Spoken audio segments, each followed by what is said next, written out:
Hello student of class 8, as you know that we have completed the second chapter of your science and the name of that chapter was microorganism, our friends and foes. And in this sequence in biology we have to discuss the next chapter, and the next chapter in biology is 7th chapter and the name of this chapter is conservation of plants and animal. Next chapter होगा हमारा conservation of plant and animal. Plant और animal को हमें किस तरीके से संरक्षित करना है, सुरक्षित करना है फ्यूचर के लिए, या फिर हम कह सकते हैं अपनी प्राकृतिक संपदा को बचाए रखने के लिए, इसके बारे में हमें डिस्कस करना है.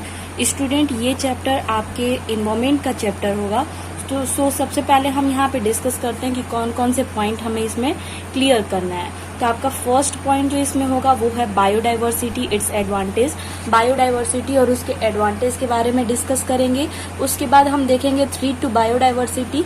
बायोडाइवर्सिटी के लिए खतरा क्या है, कंजर्वेशन ऑफ बायोडाइवर्सिटी, बायोडाइवर्सिटी को किस तरीके से हम कंजर्व कर सकते हैं, एंड बायोस्फीयर रिजर्व और बायोस्फीयर रिजर्व के बारे में देखेंगे. प्रोजेक्ट टाइगर देखेंगे, माइग्रेशन देखेंगे, रिसाइकलिंग ऑफ पेपर, पेपर की रिसाइकलिंग और रिफॉरेस्टेशन के बारे में इस चैप्टर में हम डिस्कस करेंगे.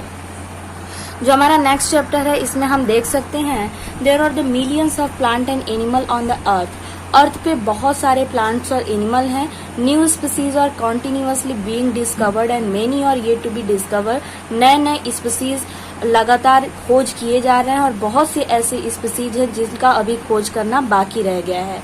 The diverse variety of the living things help to maintain our environment in good working condition. जो अलग अलग वेराइटीज होती है लिविंग थिंग्स की, ये हमारे इन्वायरमेंट के वर्किंग कंडीशन को मेंटेन करने का वर्क करता है. इन द अर्लियर क्लासेस, पहले के क्लासेस में you have learn about the different habitat. आप डिफरेंट टाइप के हैबिटेट ऑफ लिविंग थिंग्स के डिफरेंट निवास, उनके आवास के बारे में आप लोग पढ़ चुके हैं.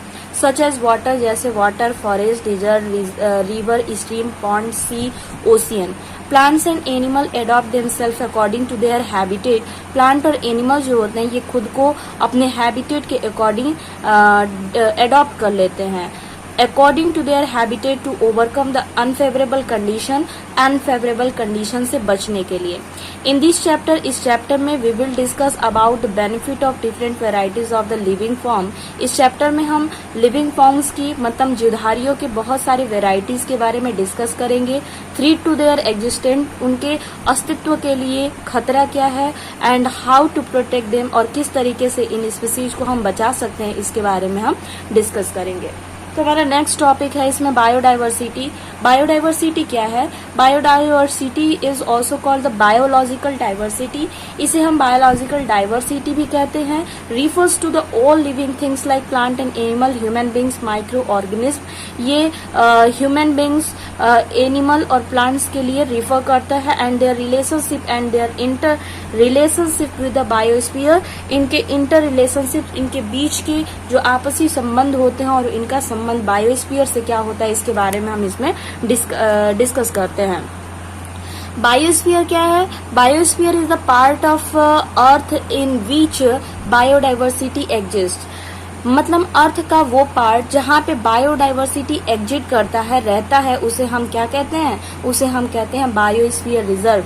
और विच सपोर्ट लाइफ, या वो एरिया जो कि लाइफ को सपोर्ट करता है, उसे भी हम कहते हैं biosphere. Biodiversity is the natural wealth of our planet.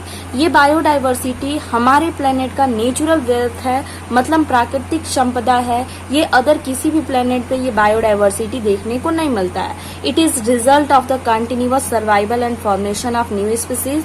ये बायोडाइवर्सिटी, जो इतना सघन बायोडाइवर्सिटी हमें अपने प्लेनेट पे देखने को मिलता है, ये लगातार हुए परिवर्तन, ये जो जीवधारियों में होने वाले लगातार हुए परिवर्तन और नए तरीके के नए प्रजाति के उत्पत्ति के वजह से ही हुआ है. In past 4 million year. कितने दिनों में हुआ है? तो पास्ट 4 मिलियन, पिछले 4 मिलियन वर्षों में. Biodiversity very with climate condition. Biodiversity जो होता है ये क्लाइमेट कंडीशन के अकॉर्डिंग चेंज होता रहता है. On the different part of earth, earth के डिफरेंट पार्ट पे हम कह सकते हैं कि अलग अलग वहाँ पे climate condition, temperature, pressure, atmospheric pressure के अलग अलग होने की वजह से ये बायोडाइवर्सिटी भी क्या होता है? चेंज होता रहता है. Some part are rich in plant. कुछ ऐसे पार्ट हैं जो कि रिच मतलब कि काफी हम कह सकते हैं इन ज़्यादा क्वांटिटी पाई जाती है प्लांट्स की, एनिमल की, while some are sparsely inhabited, और कुछ ऐसे हैं जहाँ पे बहुत ही कम होते हैं species. The region which are rich in biodiversity are called mega diversity centre, ऐसे रीजन जो बायोडाइवर्सिटी के अंडर में आते हैं उस सेंटर्स को हम कहते हैं mega diversity centre. Now let's learn the different aspect of biodiversity. आइए अब हम बायोडाइवर्सिटी के कुछ डिफरेंट पहलुओं के बारे में, एस्पेक्ट के बारे में डिस्कस करते हैं। सबसे पहले यहाँ पे कुछ पॉइंट्स जो आपके दिए गए हैं उसे डिस्कस कर लेते हैं, और ये पॉइंट्स क्या होंगे। बायोडाइवर्सिटी क्या है? Diversity of living things, their inter relationship and relationship with the biosphere is called biodiversity. What is biosphere? These are the part of earth in which living organism can survive. ये earth का ऐसा part होता है जहाँ पे living organism survive करता है।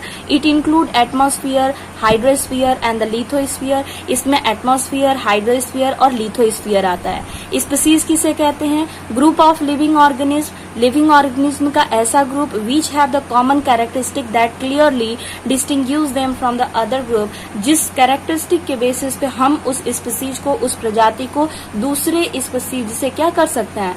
Differentiate कर सकते हैं। उसे हम कहते हैं क्या? स्पीसीज। नेक्स्ट हमारा टॉपिक है एडवांटेज ऑफ बायोडाइवर्सिटी। बायोडाइवर्सिटी के एडवांटेज के बारे में हम यहाँ पे डिस्कस करेंगे कि बायोडाइवर्सिटी से मिलने वाले हमें लाभ क्या होते हैं। Life exist on the earth due to biodiversity. Earth पे अगर कहीं लाइफ एग्जिस्ट करता है तो वो बायोडाइवर्सिटी के वजह से होता है। It is the indispensable part of the earth. ये हमारे पार्ट ऑफ अर्थ का एक अभिन्न अंग है। Although the benefits of biodiversity और काउंटलेस। अगर हम बात करें कि इनके क्या लाभ हैं बायोडाइवर्सिटी के, तो ये असंख्य हैं, इसे गिना नहीं जा सकता। Yet some of it important advantage are listed below. फिर भी कुछ इम्पोर्टेंट एडवांटेज इसके नीचे दिए गए हैं, जिसमें से फर्स्ट है trees provide the home to many animals. Tree जो होते हैं, जो डाइवर्सिटी में स्पेशली हम बात करते हैं वाइल्ड एनिमल और वाइल्ड प्लांट्स के बारे में। Trees provide home to many animal. Tree जो होते हैं ये एनिमल्स को होम प्रोवाइड करते हैं, शेल्टर प्रोवाइड करते हैं। Plants and oxygen help to maintain the oxygen and carbon dioxide balance on the earth. Plant और एनिमल्स जो होते हैं ये मेंटेन करते हैं ऑक्सीजन और कार्बन डाइऑक्साइड के बैलेंस को अर्थ पे। मेनी वैल्यूएबल्स प्रोडक्ट लाइक, बहुत सारे बहुमूल्य ऐसे उत्पाद हैं जैसे वुड है, पल्प है, गम है, रेजिन है, फ्रूट्स एंड मेडिसिन और ऑब्टेन फ्रॉम द फॉरेस्ट। ये फॉरेस्ट से ऑब्टेन किए जाते हैं। Many insects, butterfly, B help in pollination. बहुत सारे इंसेक्ट, बटरफ्लाई और बी जो होते हैं पॉलिनेशन के प्रोसेस में हेल्प करते हैं। Animals and human beings help in the dispersal of seed to distance place. Animal और ह्यूमन बींग्स जो होते हैं ये डिस्टेंस प्लेस मतलब कुछ दूरी पे स्थित जो जगह होते हैं वहां तक सीड को डिस्पर्स करने में, वहां तक ले जाने में हेल्प करते हैं। Forest help to prevent the soil erosion. Forest की वजह से सॉइल इरोशन, मिट्टी का कटना जो होता है ये भी रुक जाता है। फ्लड एंड ड्रॉट की जो समस्या होती है मतलब बाढ़ और सूखा का कारण जो होता है ये भी क्या होता है फॉरेस्ट के वजह से क्या कम हो जाता है। Biodiversity help to maintain the food chain in nature. Biodiversity जो होता है ये फूड चेन को मेंटेन करने का वर्क करता है नेचर में। मेजर थ्रेट टू बायोडाइवर्सिटी, सबसे बड़ी समस्या या सबसे बड़ा खतरा बायोडाइवर्सिटी के लिए क्या है?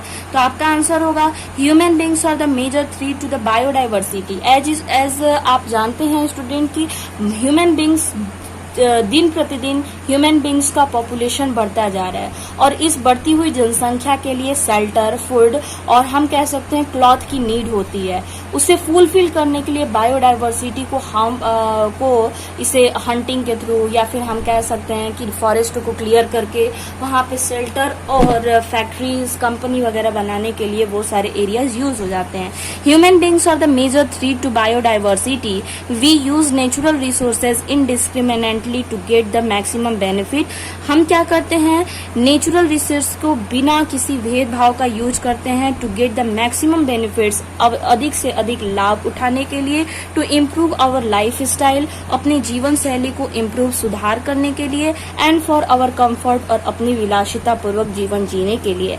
एक्टिविटीज लाइक डिफॉरेस्टेशन, कुछ ऐसे क्रियाकलाप हैं जैसे deforestation, pollution, over exploitation of the natural resources, मतलब कि प्राकृतिक संसाधनों का आवश्यकता से अधिक दोहन कर लेना, ग्रोइंग डिजायर ऑफ लग्जर लाइफ, मतलब कि विलासिता पूर्वक जीने का जो इच्छा जो जागृत हो रही है, ईटीसी, यही सारे कारण हैं जिसके वजह से बायोडायवर्सिटी आज खतरे में है। Cause the harm to the earth biodiversity, ये सारी चीजें जो होते हैं अर्थ के बायोडायवर्सिटी के लिए हार्मफुलनेस यानी कि हानि पहुंचाते हैं। लेट्स नो, आइए हम जानते हैं how the human beings destroy the natural wealth of earth, कि ह्यूमन बींग्स किस तरीके से अर्थ के नेचुरल वेल्थ को डिस्ट्रॉय करता है।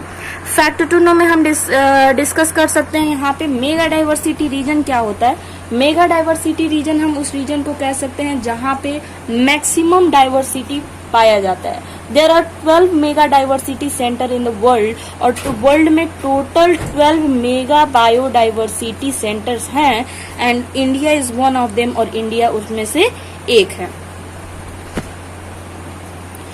नेक्स्ट इसमें हमें डिस्कस करना है मेजर थ्रेट ऑफ बायोडाइवर्सिटी में, उसमें कुछ थ्रेट्स के बारे में बताए गए हैं जिसमें से फर्स्ट कॉज है, या फिर हम कह सकते हैं बायोडाइवर्सिटी का कम होने का या उन्हें नुकसान पहुंचाने का पहला जो कारण है वो है डिफॉरेस्टेशन। दिन प्रतिदिन डिफॉरेस्टेशन की जो समस्या है वो बढ़ती जा रही है, जिसके वजह से जो बायोडाइवर्सिटी है, मतलब कि जंगली जो प्लांट्स होते हैं, जो पेड़ पौधे हैं या जंगली जो जानवर होते हैं, उनका क्या हो रहा है, हम कह सकते हैं कि उनकी संख्या दिन प्रतिदिन कम होती जा रही है। डिफॉरेस्टेशन क्या है? Deforestation means clearing of the forest land को क्लियर करना, and using that land for the other purpose, और उस लैंड का दूसरे किसी पर्पज से यूज करना। As the human population has increase, जैसा कि मानव जनसंख्या बढ़ चुका है, द डिमांड फॉर हाउसेज, घर की जो डिमांड है, मांग है, वो बढ़ चुकी है। फूड और अदर प्रोडक्ट की डिमांड बढ़ चुकी है, has also increase. So tree are cut, यही रीजन है कि पेड़ों की कटाई की जाती है to create the space for housing, ताकि हम जगह बना सके घर बनाने के लिए, एग्रीकल्चर करने के लिए, वुड तैयार करने के लिए, और साथ में अदर प्रोडक्ट के लिए भी। Deforestation is main cause of the loss of biodiversity, और बायोडाइवर्सिटी में लॉस होना, बायोडाइवर्सिटी का डिस्ट्रक्शन, बायोडाइवर्सिटी में कमी आना, इसका सबसे बड़ा जो कारण है वो है डिफॉरेस्टेशन, मतलब वृक्षों की कटाई करना। कॉन्सिक्वेंसेज ऑफ डिफॉरेस्टेशन का मतलब होता है कि डिफॉरेस्टेशन से लगे हुए उसी के परिणाम स्वरूप और भी कुछ कारण, और भी कुछ ऐसे दुष्प्रभाव हैं जो हमें देखने को मिलते हैं, उसे भी हम डिस्कस करेंगे। यहाँ पे है फॉरेस्ट और the natural home of animal. Forest जो है, जंगल, ये नेचुरल प्राकृतिक घर होता है एनिमल का, पशुओं का। Deforestation cause the destruction of their habitat, और जब डिफॉरेस्टेशन हो जाता है, फॉरेस्ट नहीं रह जाता है, ट्रीज नहीं रह जाते हैं, तो वहां पे एनिमल जो वाइल्ड एनिमल हैं वो सरवाइव नहीं कर पाते हैं। कहने का मतलब ये है कि हैबिटेट जो होता है, उनका निवास स्थान जो होता है, उनका आवास जो होता है, वो डिस्ट्रक्ट, मतलब कि वो क्या हो जाता है, खराब हो जाता है, डिस्ट्रक्शन हो जाता है, विनाश हो जाता है इसका। The animal and plant species get injured, और वो एनिमल जो होता है उसे प्रॉपर शेल्टर न मिलने की वजह से उनके बीच में इंटरब्रीडिंग नहीं होती है, और इंटरब्रीडिंग न होने की वजह से उनकी संख्या दिन प्रतिदिन कम होती जाती है, और एक समय ऐसा आ जाता है कि वो स्पीसीज इंडेंजर्ड स्पीसीज की कैटेगरी में आ जाते हैं, खतरे की कैटेगरी में, खतरे के कगार पे आने वाले एनिमल्स में कहे जाते हैं। एंड फाइनली गेट एक्सटिंक्ट, और अंततोगत्वा होता क्या है, ये एक्सटिंक्ट हो जाते हैं, मतलब विलुप्त हो जाते हैं, अर्थ पे रह ही नहीं जाते हैं। An endangered species is the population of organism. Endangered species population of organism, जीवधारियों का ऐसा जनसंख्या है या ऐसा ग्रुप है which is at the risk of extinction, जो कि खतरे की कगार पे खड़ा है, मतलब कि उसके स्पीसीज की नंबरिंग को कुछ बच गई है, लेकिन ऐसा लगता है कि निकट भविष्य में, नियर फ्यूचर में, ये पूरी तरीके से अर्थ पे नहीं रहेगा। इसमें कुछ एग्जांपल्स हैं इंडेंजर्ड स्पीसीज में, Asiatic lion, Tibetan antelope, hoolock gibbon, Indian rhinoceros, lion tailed macaque, and royal Bengal tiger, ये इंडेंजर्ड स्पीसीज के कुछ एग्जाम्पल हैं। नेक्स्ट हम इसमें देखेंगे, इसमें species do not exist on the earth now. कुछ ऐसे भी स्पीसीज हैं जो पहले के समय में अर्थ पे हुआ करते थे, लेकिन प्रेजेंट टाइम में अगर हम देखें तो उनकी एक भी प्रजाति या फिर एक भी उनका एनिमल स्पीसीज जो है अर्थ पे नहीं है। ऐसे एनिमल्स को हम एक्सटिंक्ट एनिमल या फिर विलुप्त प्राणी कहते हैं, जिसमें एग्जाम्पल के तौर पे हम यहाँ पे देख सकते हैं। फर्स्ट है डायनासोर, सेकेंड है डोडो एंड नेक्स्ट है Tasmanian wolf. Next, consequences of deforestation. Deforestation की वजह से होने वाला दूसरा जो दुष्प्रभाव हमें देखने को मिलता है वो क्या है? Deforestation cause the change in soil property like nutrient content. Deforestation के वजह से सॉइल की जो प्रॉपर्टी होती है, जैसे सॉइल में प्रेजेंट रहने वाला न्यूट्रिएंट जो होता है, टेक्सचर, उसकी बनावट जो होती है, ये डिस्टर्ब हो जाती है। Less tree result in more soil erosion. अगर ट्री कम होता है तो सॉइल इरोशन मतलब मिट्टी का कटना भी ज्यादा होता है। रीजन क्या है? अगर ट्री वहां पे किसी लैंड एरिया में ट्री है तो ट्री के जो रूट है वो सॉइल को बाइंड करके रखते हैं, जिसके वजह से सॉइल जो होता है वो रिमूव नहीं होता है वहां पे, न तो विंड के वजह से और न तो रेनफॉल की वजह से। लेकिन अगर ट्री वहां पे प्रेजेंट नहीं है तो ट्री जो है उनके रूट वहां पे प्रेजेंट नहीं है, जिसकी वजह से सॉइल जो होता है एक दूसरे से बाइंड नहीं हो पाते हैं, ये टाइटली पैक्ड नहीं हो पाते हैं, जिसकी वजह से सॉइल इरोजन होता है। मिट्टी वहां से क्या होती है? रिमूव हो जाती है by the action of air, by the action of wind. The removal of top layer of the soil exposes the lower. जो top layer of soil, removal soil erosion में क्या होता है? ऊपर का जो सॉइल होता है वो रिमूव हो जाता है, वो उड़ करके कहीं और चला जाता है या फिर बह जाता है। अगर ऐसा होता है तो इट एक्सपोजेस द लोअर, वहां का लैंड सरफेस नीचे चला जाता है, हार्ड, वहां का लैंड सरफेस बहुत ही कठोर हो जाता है, एंड रॉकी लेयर, और चट्टान जैसा वहां पे लेयर बन जाता है। This soil has less humus, और इस सॉइल में ह्यूमस जो होता है मतलब हम कह सकते हैं ऑर्गेनिक फर्टिलिटी, ऑर्गेनिक न्यूट्रिएंट जो होता है सॉइल का वो बहुत ही कम होता है, एंड इज लेस फर्टाइल, और ये जो सॉइल होता है बहुत ही कम उर्वरता उसमें कम होती है, उपजाऊ क्षमता उसमें कम होती है। ग्रेजुअली और धीरे धीरे क्या होता है? Fertile land get converted into desert. वो जो फर्टाइल लैंड होता है वो धीरे धीरे डिजर्ट में यानी रेगिस्तान में परिवर्तित हो जाता है। This create the condition of desertification, और ये जो कंडीशन होती है धीरे धीरे डिजर्टिफिकेशन, रेगिस्तानीकरण हो जाता है, और द फॉर्मेशन ऑफ डिजर्ट, या फिर हम कह सकते हैं कि रेगिस्तान का फॉर्मेशन हो जाता है। In the absence of tree, अगर ट्री प्रेजेंट नहीं है तो water holding capacity of soil decreases, तो वाटर होल्डिंग कैपेसिटी जो होती है सॉइल की वो डिक्रीज हो जाती है, क्योंकि सॉइल जो है वो बाइंड होकर के नहीं रहेंगे। ट्री रहेगा तो ट्री के रूट रहेंगे, ट्री के रूट की वजह से सॉइल बाइंड करके रहेंगे, और जो सॉइल वहां पे स्टे रहेगा उसके बीच में वाटर जो होगा वाटर भी स्टे करेगा।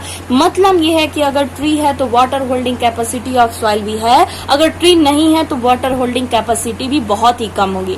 अगर वाटर होल्डिंग कैपेसिटी वहां पे ज्यादा होगा तो धीरे धीरे वाटर परकोलेट करके, रिस करके अपर लेयर से, टॉप लेयर से, सब सॉइल से बेड रॉक में, और करते करते अंडरग्राउंड वाटर का फॉर्मेशन कर लेगा। लेकिन अगर ट्री वहां पे नहीं है तो वहां पे वाटर होल्डिंग कैपेसिटी काफी कम होगा, वाटर वहां से काफी तेजी से रन ऑफ हो जाएगा। अगर वाटर वहां से रन ऑफ हो जाता है तो वहां से वाटर परकोलेट नहीं करेगा, जिसके वजह से अंडरग्राउंड वाटर क्या होगा? वो भी डाउन हो जाएगा, और साथ में जहां पे रन ऑफ होकर के वाटर जाके स्टे करेगा वहां पे फ्लड का कंडीशन आएगा, जहां से रन ऑफ होगा वहां पे ड्रॉप का कंडीशन आएगा, वहां पे सूखा बन जाएगा।